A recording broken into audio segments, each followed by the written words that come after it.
తెలంగాణకు భూకంప హెచ్చరిక అభ్యంతరణకు గురి చేస్తుంది. రామగుండలో భూకంపం వచ్చే అవకాశం ఉందని నిపుణులు హెచ్చరిస్తున్నారు. భూకంప తీవ్రత గట్టిగా ఉంటుందని చెబుతున్నారు. ఆ భూకంప తీవ్రత హైదరాబాద్ అలాగే అమరావతి వరకు కూడా ఉంటుందంటున్నారు. తెలంగాణకు భూకంపం వచ్చే అవకాశం ఉందని ఎర్త్క్వేక్ రీసెర్చ్ అండ్ అనాలిసిస్ అనే సంస్థ స్పష్టం చేసింది. తమ పరిశోధనల ఆధారంగా తెలంగాణలో రామగుండ సమీపంలో భారీ భూకంపం సంభవించే అవకాశం ఉందని, ఆ ప్రకంపనలో హైదరాబాద్, వరంగల్, అమరావతి వరకు చేరే అవకాశం ఉందని హెచ్చరించింది.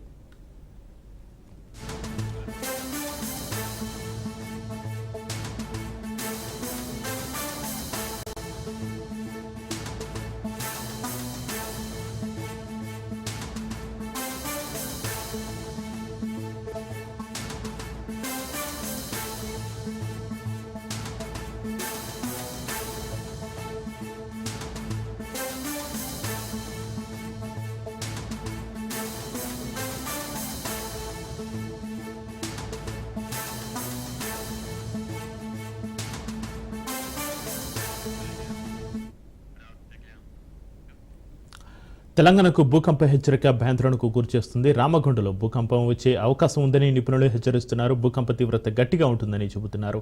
ఆ భూకంప తీవ్రత హైదరాబాద్ అలాగే అమరావతి వరకు కూడా ఉంటుంది అంటున్నారు. తెలంగాణకు భూకంపం వచ్చే అవకాశం ఉందని ఎర్త్క్వేక్ రీసెర్చ్ అండ్ అనాలిసిస్ అనే సంస్థ స్పష్టం చేస్తుంది. తమ పరిశోధనల ఆధారంగా తెలంగాణలో రామగుండ సమీపంలో భారీ భూకంపం సంభవించే అవకాశం ఉందని, ఆ ప్రకంపనలో హైదరాబాద్, వరంగల్, అమరావతి వరకు చేరే అవకాశం ఉందని హెచ్చరించింది. ఇక దీనికి సంబంధించి మరింత సమాచారాన్ని మా ప్రతినిధి కిషోర్ లైవ్ లో అందిస్తారు. కిషోర్,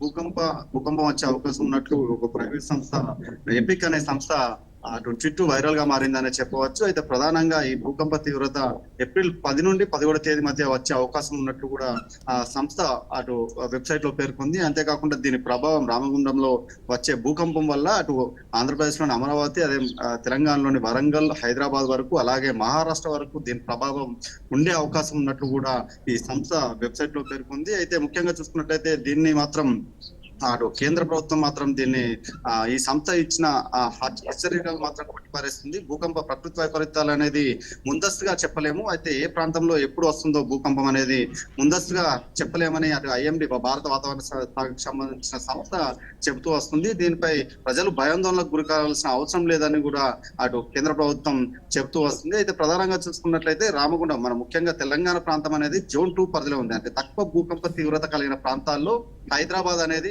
తెలంగాణ ప్రాంతం అనేది ఉంది. అయితే గతంలో చూసుకున్నట్లయితే 1998లో ఆదిలాబాద్ లో 4.8 రిక్టర్ స్కేల్ పై భూకంప తీవ్రత నమోదైంది. అంతేకాకుండా డిసెంబర్ 24, 2024లో కూడా ములుగు జిల్లాలో 5.3 రిక్టర్ స్కేల్ పై భూకంప తీవ్రత నమోదైంది. కానీ ఎలాంటి ప్రాణ ఆస్తి నష్టం భారీగా వచ్చినట్టు దాఖలాలు మాత్రం లేవు. అయితే తెలుగు ప్రాంతాల్లో దక్కన్ పీఠభూమి ఉండడంతో గతంలో కూడా గత 60 సంవత్సరాలుగా ఎక్కడ కూడా పెద్దగా ప్రాణ ఆస్తి నష్టం జరిగిన భూకంపాలు అనేది లేవనే చెప్పవచ్చు. అయితే ప్రస్తుతం ఈ ఎపిక్ అనే సంస్థ ఇచ్చిన భూకంప హెచ్చరికల నేపథ్యంలో ప్రజలు భయాందోళనకు గురి కావద్దని మాత్రం ఆ సంస్థ ఈ కేంద్ర రాష్ట్ర ప్రభుత్వాలు చెబుతూ వస్తున్నాయి. అయితే రామగుండం అనేది ఓపెన్ కాస్ట్ భూగర్భ గనులు అలాగే పారిశ్రామిక వాడ కావడంతో అయితే ఓపెన్ కాస్ట్ గనులను ఉన్న నేపథ్యంలో అటు కార్మికులు కూడా భూగర్భ గనులలో పనిచేస్తున్న నేపథ్యంలో అటు ప్రాణ ఆస్తి నష్టం ఎక్కువగా జరిగే అవకాశం ఉన్నదని అటు హెచ్చరికలు జారీ చేస్తూ వస్తున్నారు. అయితే ప్రధానంగా పారిశ్రామిక వాడ ఉన్న నేపథ్యంలో అటు కార్మికులకు ప్రభుత్వం హెచ్చరికలు జారీ చేయాలి. కొన్ని రోజుల పాటు, వారం రోజుల పాటు పన్నులు నిలిపివేయాలంటూ కూడా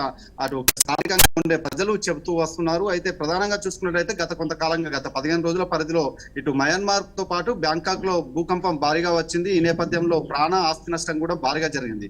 ఈ నేపథ్యంలో ఇటు ప్రజలు కూడా భయాందోళనకు గురవుతున్న పరిస్థితి మాత్రం కనిపిస్తుంది. అయితే ప్రకృతి వైపరీత్యాల భూకంపాలు ముందస్తుగా వస్తాయనే హెచ్చరికలు నిర్ధారించలేమని మాత్రం కేంద్ర ప్రభుత్వం చెప్తూ వస్తుంది. గతంలో చూసుకున్నట్లయితే ఈ ఎపిక్ అనే సంస్థ ఇచ్చిన ఆ భూకంప హెచ్చరికల్లో చాలా వరకు నిర్ధారణ కాలేవని కూడా అటు కేంద్ర ప్రభుత్వం చెప్తూ వస్తుంది. ఈ నేపథ్యంలో ప్రజలు భయాందోళనకు గురకావాల్సిన అవసరం లేదు. కానీ భూకంపాల పట్ల మాత్రం జాగ్రత్త వహించాలని మాత్రం కేంద్ర ప్రభుత్వం చెప్తూ వస్తుంది. ముఖ్యంగా రామగుండం అనేది పారిశ్రామిక వాడ కాబట్టి బొగ్గు గనులు అనేది చిన్నగా భూకంప తీవ్రత ఉన్నప్పటికీ కూడా బొగ్గు గనులు అనేది కూలిపోయే అవకాశం ఉంది. ఆస్తి ప్రాణ నష్టం జరిగే అవకాశం ఉన్న నేపథ్యంలో ప్రజలు కూడా జాగ్రత్తగా ఉండాలని చెప్తున్నాయి. ఈ సంస్థ ఇచ్చిన హెచ్చరికలను మాత్రం కొట్టిపరుస్తూ వస్తున్నట్టు కూడా తెలుస్తుంది. అటు శాస్త్రవేత్తలు కావచ్చు, భారత వాతావరణ శాఖకు సంబంధించి కావచ్చు, ఎపిక్ అనే సంస్థ ఇచ్చిన ఈ భూకంప తీవ్రతను మాత్రం కొట్టిపరుస్తుంది. మరోవైపు ప్రజలు మాత్రం జాగ్రత్తగా ఉండాలని చెప్తుంది. అయితే గతంలో 1998, 2004లో ఈ 4.3, 5.4 రిక్టర్ స్కేల్ పై నమోదైనప్పటికీ కూడా తీవ్రత, ప్రాణ, ఆస్తి నష్టం ఇలాంటి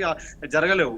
ఇప్పుడు ఈ ప్రైవేట్ వెబ్సైట్ ఇచ్చిన ట్విట్ మాత్రం వైరల్ గా మారుతుందనే చెప్పవచ్చు. కొంత ప్రజలు భయాందోళనకు గురవుతున్న పరిస్థితి మాత్రం కనిపిస్తుంది. రామగుండంలో వచ్చే అవకాశం అని వైరల్ చేయడంతో ఇటు హైదరాబాద్, వరంగల్ తో పాటు అటు అమరావతి అలాగే మహారాష్ట్ర వరకు దీని తీవ్రత ఉంటుందనే నేపథ్యంలో అటు రిక్టర్ స్కేల్ పై 5.5 నమోదయ్యే అవకాశం ఉన్న ఊహాగానాలు వినిపిస్తున్నాయి. ఈ నేపథ్యంలో ప్రజలు భయాందోళనకు గురవుతున్నారు. మరోవైపు ప్రభుత్వం, కేంద్ర రాష్ట్ర ప్రభుత్వాలు మాత్రం ఎవరు కూడా ప్రజలు భయాందోళనకు గురి కావద్దు, భూకంపాలు అనేది ముందస్తుగా హెచ్చరిక ఏది కూడా నిర్ధారించలేం. భూకంప తీవ్రత ఎప్పుడు వస్తుంది, భూకంపాలు ఎప్పుడు వస్తున్నాయి, భూకంప తీవ్రత ఏ విధంగా ఉంటుంది అనేది ఎవరు కూడా చెప్పలేరు, నిర్ధారించలేరు. దానికి సంబంధించిన టెక్నాలజీ మాత్రం రాలేదనే చెప్తూ వస్తున్నారు. ఈ నేపథ్యంలో ప్రజలు భయాందోళనకు గురి కావద్దని మాత్రం చెప్తూ వస్తున్న పరిస్థితి మాత్రం కనిపిస్తుంది. ప్రజలు మాత్రం భయాందోళనకు గురి కావద్దని మాత్రం కేంద్ర రాష్ట్రాల ప్రభుత్వాలు చెప్తున్నాయి. రామగుండంలో భూకంపం వస్తుందా లేదా అనేది చెప్పలేం కాబట్టి ప్రజలు మాత్రం భయాందోళనకు గురి కావద్దు, జాగ్రత్తగా ఉండాలని మాత్రం కేంద్ర రాష్ట్ర ప్రభుత్వాలు చెప్తున్నాయి.